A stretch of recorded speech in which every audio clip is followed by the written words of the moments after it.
There is new fallout this morning over the IRS visit to the home of Matt Taibbi, the journalist, while he was testifying to Congress about the weaponization of government. In a brand new op-ed in the New York Post, our next guest asks, is Biden, like past presidents, unleashing the IRS on his enemies? Journalist James Bovard joins us right now from the D.C. area. James, good morning to you. Hey, thanks for having me on. In your op-ed, you talk a little bit about how there was a knock at his door on the same day that he was testifying before Congress, and you wondered whether it was moronic or if it was malicious. Yeah, well, there's certainly a fear factor the IRS has used for, decades, maybe 100 years. There was a IRS district chief that told Congress in the 1990s, the IRS collects more taxes from fear than through the law. And it doesn't matter what the motive was for this visit for the on the same day that Matt Taibbi's testifying before Congress and getting beat up by all the Democrats on the committee. This is a message that, you go there, you bash the government, IRS might knock on your door. And, again, it's hard to know what the motive was. Maybe it was coincidental. It might be kind of like if someone goes into a bank and forgets to take off their ski mask. Right. Could be coincidental. We don't know yet, but it sure does look like. And I know you wonder whether or not they're trying to send a message to Mr. Taibbi, but you write, almost every administration since the IRS inception, the info and power of the tax agency has been mobilized for explicitly political purposes. What did FDR do to his enemies with the IRS? Yeah, well, Franklin Roosevelt used the IRS to harass newspaper publishers that were beating up on the New Deal. He also went after people like Andrew Mellon.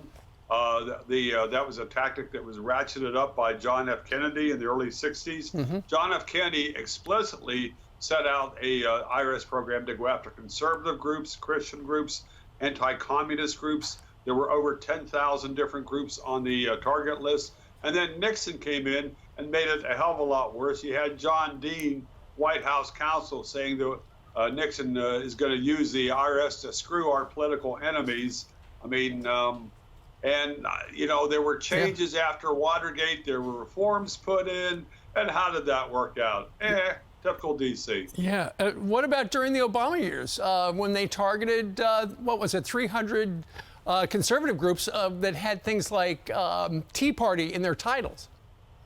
Yeah, the early on during the Obama administration, the IRS sent out a BOLO list. Be on the lookout for groups applying for a tax-exempt status that had the names Tea Party or Patriot. The IRS was also targeting groups that were that advocated education about the Constitution or the Bill of Rights. Very important not to let these kind of groups get loose, you know. And so the IRS blocked the tax-exempt status for that, trying to weaken Obama's political enemies. And the House Majority Leader Eric Cantor said it was like the hallmark of authoritarian nations. Federal appeals court said that the IRS had abused its power in this issue. Sure. So the question is, was it simply, as you're right, was it moronic or malicious? Was it simply a coincidence that the IRS guy showed up at Matt Taibbi's house that day?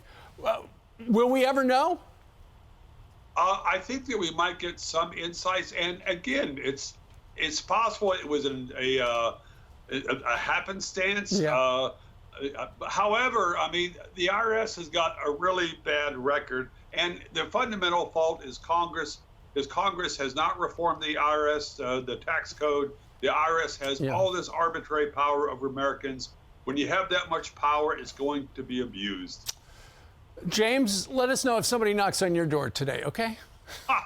Will do. All right. Thank you, sir. James Bovard. Read his op-ed in the New York Post. I'm Steve Ducey. I'm Brian Kilmeade. And I'm Ainsley Earhart. And click here to subscribe to the Fox News YouTube page to catch our hottest interviews and most compelling analysis.